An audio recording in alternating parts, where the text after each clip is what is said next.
स्वच्छ महाराष्ट्र अभियान 2.0 मध्ये राबवण्यात येणाऱ्या स्वच्छता ही सेवा 2024 ला मी मनापासून शुभेच्छा देतो। हे अभियान 2 ऑक्टोबर महात्मा गांधी जयंतीपर्यंत सुरू राहणार आहे। किंबहुना आपलं कायम सुरूच असतं स्वच्छ मुंबई करण्याचं काम, स्वच्छ महाराष्ट्र करण्याचं काम। कारण आपण डीप क्लीन ड्राईव्ह तर्फे माध्यमातून ऑलरेडी आपण काम सुरू केलेलं आहे आणि आजच्या या उपक्रमाला उपस्थित पालकमंत्री दीपक केसरकर, पालकमंत्री मंगल प्रभात लोढा, आयुक्त मुंबई आयुक्त भूषण गगराणी, नगर विकास प्रधान सचिव गोविंदराज, जिल्हाधिकारी संजय यादव आणि आर्मीचे आपले ऑफिसर, एनसीसी कॅडेट व इतर विद्यार्थी, बीएमसीचे सगळे सफाई कामगार, स्वच्छता प्रेमी सुजाण नागरिक आणि विविध एनजीओ। खरं म्हणजे हे अभियान जे आहे हे आदरणीय प्रधानमंत्री महोदयांनी 2014-15 मध्ये सुरू केलं। स्वतः झाडू हातामध्ये घेतला आणि स्वच्छतेला सुरुवात केली। तर त्यावेळेस काही लोकांनी त्याचा इव्हेंट म्हणून किंवा टीका टिप्पणी देखील झाली, परंतु आज आपण त्याचं फलित बघतोय की संपूर्ण महाराष्ट्रात नाही देशभरामध्ये ही मोहीम प्रभावीपणे राबवली जाते आहे आणि स्वच्छता हाच आरोग्याचा मंत्र आहे। आणि म्हणून या मुंबईत देखील आपण डीप क्लीन ड्राईव्हच्या माध्यमातून अगदी याच्यात रस्ते स्वच्छ करणं, अगदी झाडून काढणं आणि त्यावर पाण्याने रस्ते स्वच्छ धुणं हे सुरू आता। आज आपण कुठले धुतोय का गणेश साहेब? रस्ते घेतले आपण? म्हणजे आपलं ते परत सुरू करायचं डीप क्लीन ड्राईव्ह। त्यामुळे खूप प्रदूषण देखील कमी झालं आणि अगदी मेन रोड सोडून गल्ली बोळामध्ये देखील आपले स्वच्छता विभागाचे सफाई कर्मचारी या ठिकाणी सामील झाले।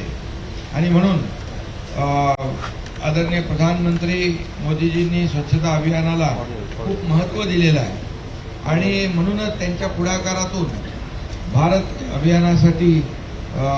स्वच्छ भारत अभियानासाठी मोठी चळवळ उभी केली आहे। आणि म्हणूनच मी आपल्याला एवढं सांगतो की हा पंधरवडा जो आहे हा पंधरवडा स्वच्छता पंधरवडा म्हणून आपण हे करूया आणि याच्यामध्ये सगळ्यांचा सहभाग असला पाहिजे, सगळ्यांची भागीदारी असली पाहिजे। त्यामध्ये सफाई मित्र, सुरक्षा शिबिर, संपूर्ण स्वच्छता आणि सगळ्यांचा सहभाग ही त्रिसूत्रीमध्ये आपण काम करतोय। आणि म्हणून त्याचबरोबर यामध्ये आपण झाडंही लावतोय। बीएमसीने आपण किती झाडं लावली? 1.5 लाख झाडं मुंबई महापालिकेने आता या पावसाळ्यात लावलेली आहे।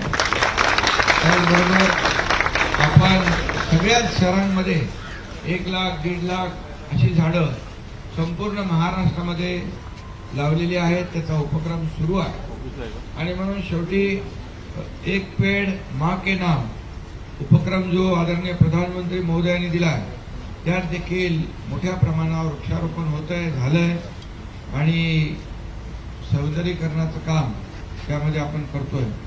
आणि त्याचबरोबर RRR रियूज आणि रिसायकल ही केंद्रही आपण स्थापन करणार आहोत। आता बऱ्याच ठिकाणी आपली केंद्र आहेत आणि पर्यटन स्थळावर शून्य कचरा कार्यक्रम राबविण्यात येणार आहे। त्यामुळे मोठ्या प्रमाणावर सगळ्यांनी याच्यामध्ये सहभागी झालं पाहिजे। त्याचबरोबर यांच्या अभियानामध्ये जवळपास 9,359 कार्यक्रमाची नोंदणी झालेली आहे। 4,520 CTU म्हणजे क्लिनलीनेस टार्गेट युनिट, जिथं जिथं ब्लॅक स्पॉट आहे ते देखील, म्हणजे जिथं कधी कचरा उचलला जात नाही, रॅबिट आहे, डेब्रिज आहे, घाण आहे, तर असे स्पॉट 4,520 आयडेंटिफाय केले। आणि या सर्व स्वच्छतेमध्ये जनसहभागाचे 4111 कार्यक्रम होणार आहे. आणि म्हणून या सर्व आपल्या स्वच्छ भारत अभियान मध्ये महाराष्ट्र कुठेही कमी पडणार नाही. कारण मला माहित आहे की महाराष्ट्राला देखील देशामध्ये स्वच्छतेचा पहिला नंबर आपल्याला मिळालेला आहे. हे देखील आपल्यासाठी आणखी आपल्याला त्यामध्ये भर टाकायची आहे.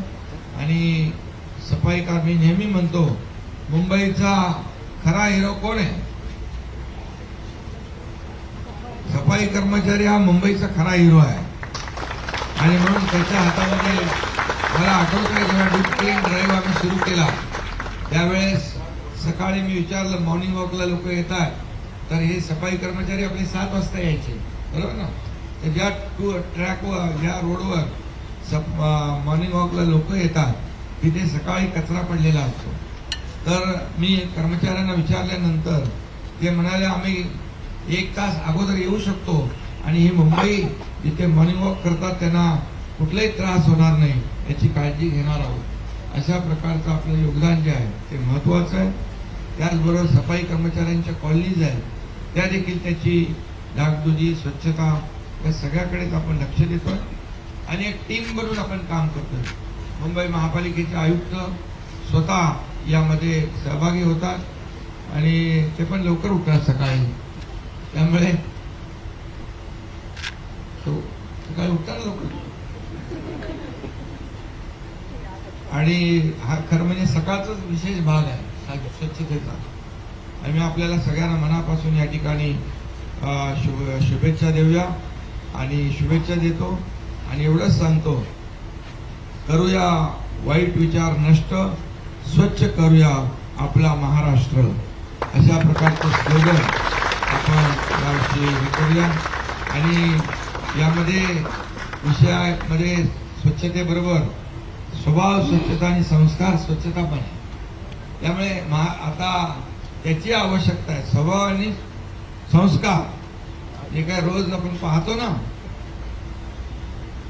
मीडियावर, ते थोडं साफसफाईवर आपण लक्ष दिलं म्हणजे आपण देतोच आहे, पण आपले जे मित्र आहेत, हितचिंतक आहेत, त्यांनी देखील याच्यावर लक्ष दिलं पाहिजे.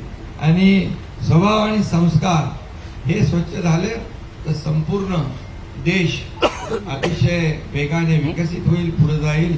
मोदी साहेबांचं जे स्वप्न आहे देशाला आर्थिक महासत्ता बनवण्याचं, देशाला विकासाकडे घेऊन जाण्याचं, देश जगभरामध्ये अव्वल स्थानावर आणण्याचं स्वप्न पूर्ण करण्यासाठी महाराष्ट्र देखील कुठेही मागं पडणार नाही, अशा प्रकारचा आपण संकल्प करूया.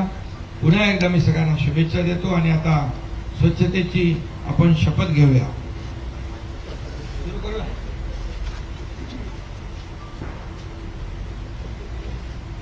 महात्मा गांधी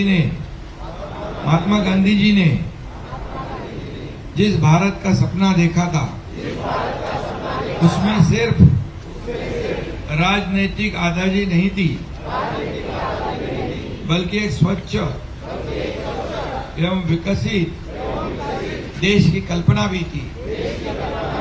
महात्मा गांधी ने गुलामी की जंजीरों को तोड़कर माँ भारती को आजाद कराया. अब हमारा कर्तव्य है गंदगी को दूर करके भारत माता की सेवा करें. मैं शपथ लेता हूँ, मैं स्वयं स्वच्छता के प्रति सजग रहूंगा और उसके लिए समय दूंगा. हर वर्ष 100 घंटे यानी हर सप्ताह 2 घंटे श्रमदान करके स्वच्छता के इस संकल्प को चरितार्थ करूंगा. मैं न गंदगी करूंगा, न किसी और को करने दूंगा. सबसे पहले मैं स्वयं से, मेरे परिवार से, मेरे मोहल्ले से, मेरे गांव से एवं मेरे कार्यस्थल से शुरुआत करूंगा.